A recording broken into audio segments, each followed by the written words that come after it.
E aí, pessoal, tudo bem? Me chamo Juan, sou um dos extensionistas aqui do projeto. Nós vamos ter aula sobre sistema endócrino hoje, mais precisamente sobre regulação hormonal do metabolismo energético do cálcio e do fosfato. Vamos lá. Pessoal, é fundamental que a gente compreenda sobre essa temática, porque ela está intrinsecamente ligada com o funcionamento adequado do corpo, certo? Quando a gente fala de regulação hormonal, de hormônios, sistema endócrino, a gente fala sobre sinalização para o corpo desempenhar alguma função, tá? Então, os hormônios eles desempenham um papel crucial na manutenção do equilíbrio interno, que é a homeostase, certo? Garantindo que as células obtenham a energia necessária e que os níveis de cálcio e de fosfato sejam adequados.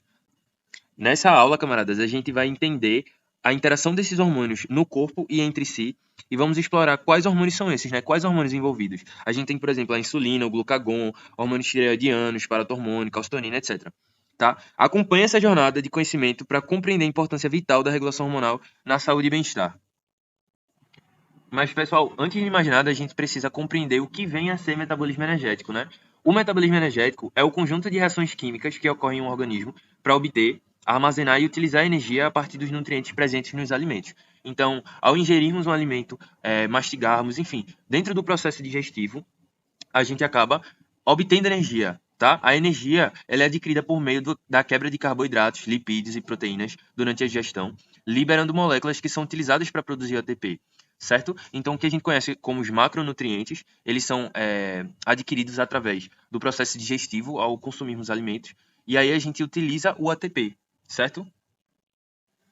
ATP, pessoal, como vocês podem ver na imagem, essa cadeia, né, onde tem um grupo fosfato, etc., ela se chama adenosina trifosfato, certo? Uma molécula de adenosina se liga a 3 moléculas de fosfato, certo? E é a principal molécula de energia celular, é essencial para todas as atividades vitais e reações metabólicas no nosso organismo. Mas, quando a gente fala de obter, armazenar, de utilizar energia no nosso corpo, a gente precisa de meios para que a gente consiga fazer isso, de vias, as nossas vias metabólicas. A gente conhece essas três, que, por exemplo, a gente tem a glicólise. A glicólise, justamente se você for pelo nome, significa quebra de glicose ou quebra do açúcar, que é o processo no qual a glicose é quebrada em piruvato no citoplasma da célula, resultando na produção de ATP e na ADH. Depois a gente vem com o ciclo de Krebs, ou ciclo do ácido cítrico, onde o piruvato gerado na glicólise ele entra nas mitocôndrias, que são as organelas celulares responsáveis pela obtenção da energia celular, e é completamente oxidado para liberar CO2, gerando ATP, NADH e FAD2. E, finalmente, a fosforilação oxidativa, onde o NADH e o FAD2 produzido nas etapas anteriores, eles fornecem elétrons à cadeia transportadora de elétrons nas mitocôndrias, criando um gradiente eletroquímico que resulta na produção de ATP a partir do ADP, que é adenosina difosfato, e fosfato inorgânico.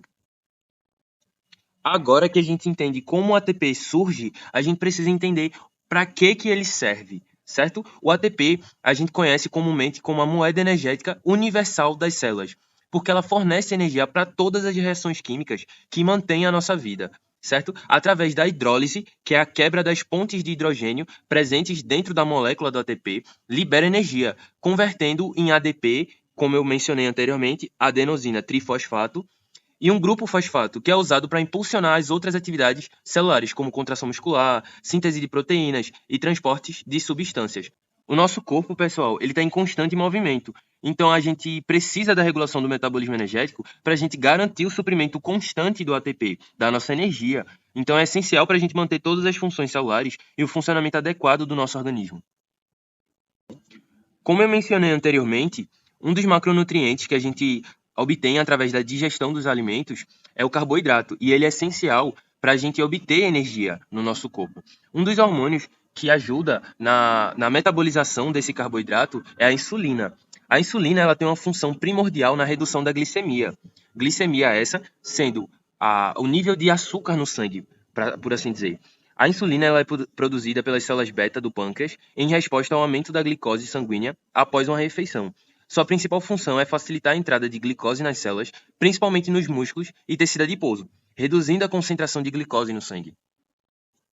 Outro importante fato sobre a insulina, ela estimula a síntese de lipídios e proteínas, ou seja, além de regular a glicemia, a insulina estimula a síntese de lipídios, que são as gorduras, no nosso tecido adiposo, ajudando no armazenamento de energia. também promove a síntese de proteína nos músculos e em outros tecidos, favorecendo o crescimento e a recuperação deles. Diferentemente, pessoal, do glucagon, tá? O glucagon ele se propõe a ser um hormônio antagônico à insulina, tá? Isso porque ele tem a função primordial de aumento da glicemia. Glicemia essa, como eu falei anteriormente, é o índice de açúcar no sangue, tá? Então, o glucagon sendo produzido pelas células alfa do pâncreas, quando a glicose sanguínea está baixa, certo? Então, geralmente, entre as refeições ou durante os exercícios físicos intensos, o glucagon ele vai estimular o fígado a liberar glicose armazenada em forma de glicogênio, aumentando a concentração de glicose no sangue. Outra interessante função que a gente pode citar do glucagon é a ativação da lipólise, né? Como eu falei antes, glicose sendo quebra de glicose, lipólise é a quebra de lipídios. Lipídios que são gorduras que nós armazenamos. Então, além de aumentar a glicemia, o glucagon também ativa a lipólise, ou seja, a quebra desses triglicerídeos no tecido adiposo para liberar ácidos graxos na corrente sanguínea, fornecendo uma fonte adicional de energia para os tecidos durante o jejum. E aí, pessoal, a gente pode falar sobre os hormônios tireoidianos, por fim. Os hormônios tireoidianos, eles possuem influência no metabolismo basal, que vem a ser a taxa de consumo de energia do organismo em repouso, sem ser necessariamente uma energia adicional, que, por exemplo, uma atividade física a mais que você realiza, tá? É o consumo de energia que o seu organismo tem para manter suas funções vitais, certo? Então, os hormônios tireoidianos, como a triiodotironina, que é o T3, e a tiroxina, T4, são produzidos pela glândula tireoide em resposta ao hormônio estimulante da tireoide, o TSH. Eles exercem um efeito geral no aumento do metabolismo basal, ou seja, como eu falei, a taxa de consumo de energia do organismo em repouso. Os hormônios tireoidianos eles afetam o funcionamento de quase todas as células do corpo, regulando o metabolismo de nutrientes e a produção de calor. Em resumo, gente, a gente entende que a insulina é essencial para reduzir a glicemia, ao promover a captação da glicose pelas células e estimular a síntese de lipídios e proteínas. Comenta aqui embaixo se você lembra o que é glicemia. Depois, o glucagon, por outro lado, aumenta a glicemia ao liberar glicose armazenada no fígado e promover a quebra de gorduras em ácidos graxos. Já os hormônios tireoidianos têm impacto mais amplo, porque eles influenciam no metabolismo basal e desempenham um papel fundamental em diversas funções metabólicas em todo o corpo. Esses hormônios eles atuam em conjunto para manter a homeostase, que é o equilíbrio energético, e o bom funcionamento do organismo. Depois que eu falei sobre os hormônios, agora eu vou falar sobre a importância do cálcio e do fosfato na homeostase mineral.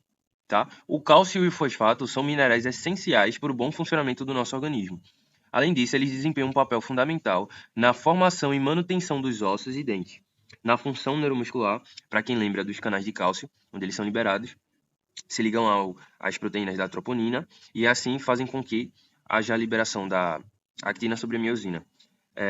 Também na coagulação sanguínea e na regulação de várias vias da sinalização celular. Já o fosfato, além dele ser essencial para a formação de ossos e dentes, ele está diretamente ligado com a produção e transferência de energia nas células.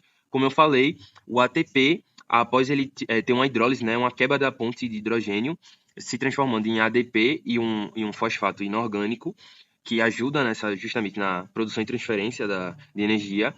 E o fosfato também ajuda na síntese de ácidos nucleicos. Para quem lembra do ácidos nucleicos, que tem uma base nitrogenada, né, um açúcar, né, que é a pentose, e justamente o grupo fosfato, certo? E a regulação do pH intra e extracelular. Adentrando agora nos hormônios envolvidos na regulação do cálcio e suas funções, a gente pode citar, por exemplo, o paratormônio, ou também conhecido como PTH.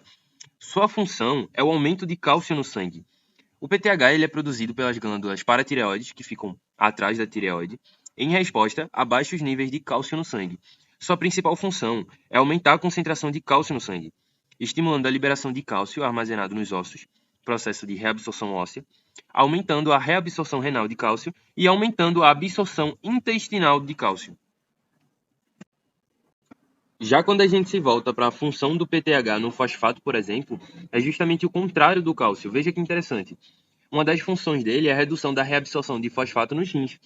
Então, além da ação no cálcio, o PTH também regula o metabolismo do fosfato. Ele reduz a reabsorção de fosfato pelos rins, aumentando a excreção de fosfato pela urina, e assim reduzindo a concentração de fosfato no sangue. Voltando aos hormônios que possuem uma relação com o cálcio, a gente tem, por exemplo, a calcitonina. Ela tem uma função primordial na redução do cálcio sanguíneo. Então, a calcitonina sendo produzida pelas células parafoliculares da tireoide em resposta a altos níveis de cálcio no sangue, sua principal função é reduzir a concentração de cálcio no sangue, inibindo a liberação de cálcio dos ossos, através da reabsorção óssea, e aumentando a excreção renal de cálcio. Como vocês puderam ver, a relação entre esses hormônios ela é complexa porque ela exige uma interação cuidadosamente coordenada de vários hormônios. E para isso, eu vim dar uma resumida sobre a interação desses hormônios com o cálcio e o fosfato. Quando a gente fala de PTH, a gente fala sobre o aumento da concentração de cálcio no sangue ao estimular a reabsorção óssea, reabsorção renal de cálcio e a absorção intestinal de cálcio, certo? Ou seja, libera o cálcio que está nos ossos, na corrente sanguínea, usa como for e mantém a absorção intestinal de cálcio.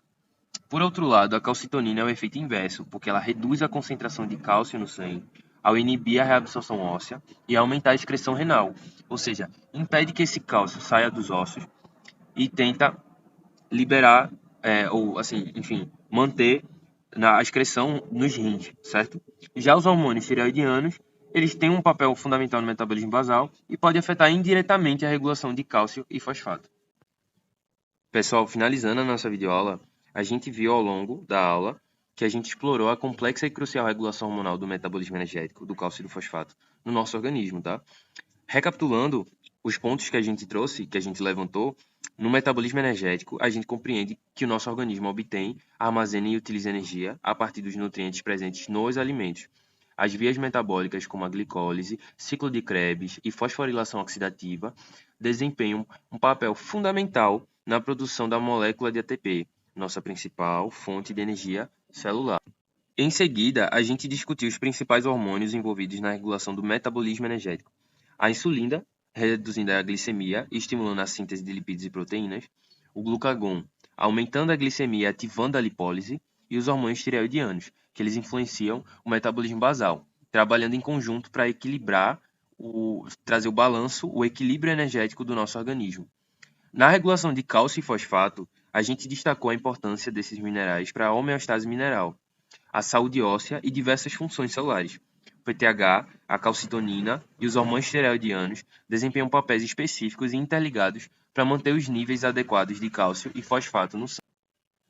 Como vocês puderam ver, a conclusão é clara. A regulação hormonal é fundamental para o funcionamento adequado do organismo. É por meio dessa coordenação precisa que garantimos o suprimento de energia para todas as atividades celulares, a integridade dos ossos e dentes e a funcionalidade de diversos sistemas.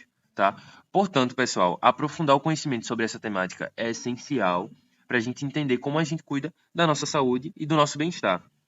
Quando a gente compreende a importância da regulação hormonal do metabolismo energético, principalmente do cálcio e do fosfato, a gente entende que a gente precisa tomar decisões conscientes sobre nossa alimentação, hábitos de vida e cuidados médicos, certo?